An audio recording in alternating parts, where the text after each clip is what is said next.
Terima kasih atas kesempatan kali ini.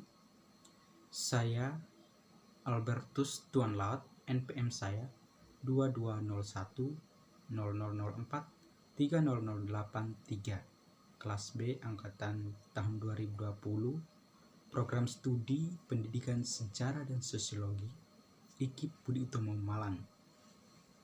Kali ini saya akan menjelaskan materi yang merupakan hasil rangkuman dari kuliah tamu untuk memenuhi tugas UAS Sosiologi Komunikasi dengan tema Tantangan Media Massa di Era Pandemi COVID-19 dalam sudut pandang sosiologi komunikasi.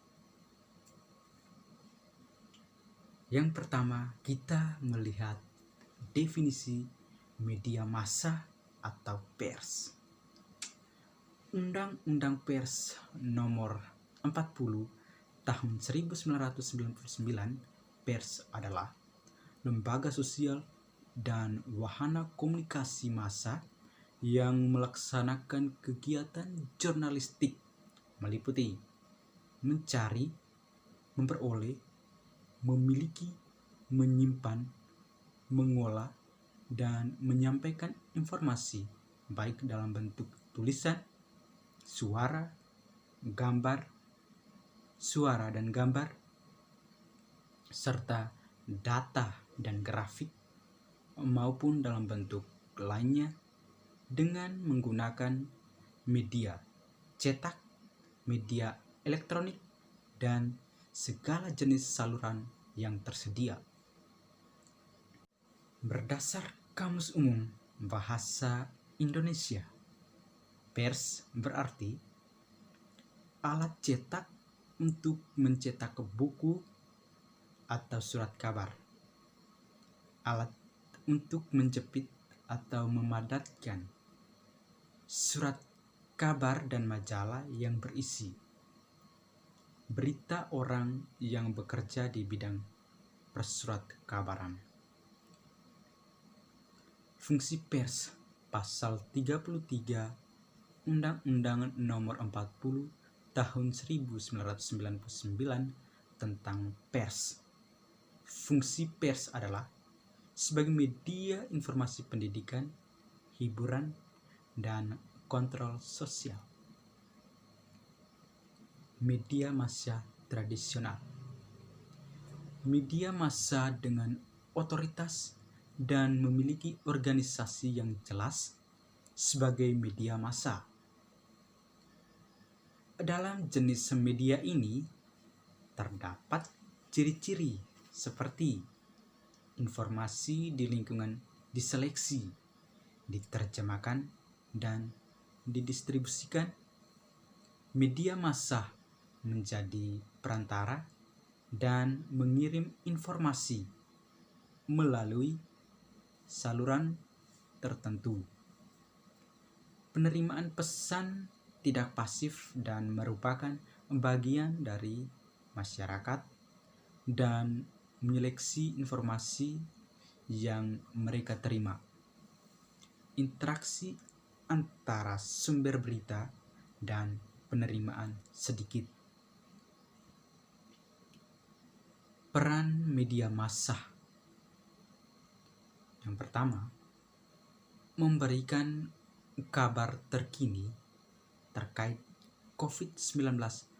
Penting bagi media massa untuk memberikan kebenaran terkait kondisi COVID-19 yang dialami di Indonesia. Permasalahan yang muncul adalah berupa simpang siur data penderitaan COVID-19 yang dikeluarkan. Sebagai contoh, di Kota Malang, penerapan protokol kesehatan pada fungsi informasi dan pendidikan penting bagi media massa untuk memberikan contoh dan informasi penerapan protokol kesehatan yang tepat serta apa perlunya hal itu dilakukan. Hal ini juga perlu disertai dengan ajakan menerapkan pola hidup sehat, terutama pada orang-orang dengan penyakit bawaan.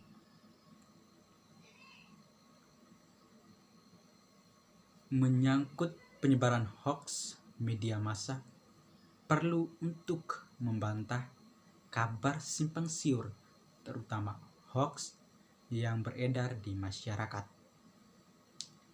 Hal ini telah dilakukan oleh banyak media dengan membuat bagian khusus bernama Cek Fakta untuk merangkul kabar bohong yang beredar. Permasalahan media massa di masa pandemi. Banyak beredarnya hoaks, menurunnya kepercayaan masyarakat terhadap berita terkait COVID-19, menurunnya omset perusahaan pers, penyorotan berita yang baik, aktual dan faktual, lengkap, imparsial, cover both sides, menjawab pertanyaan masyarakat, tidak menimbulkan masalah baru. Sekian penjelasan singkat dari saya. Kiranya banyak kekurangan dalam penjelasan tadi. Saya sendiri mengucapkan permohonan maaf, dan semoga materi singkat tadi dapat bermanfaat untuk kita semua. Sekian dan terima kasih.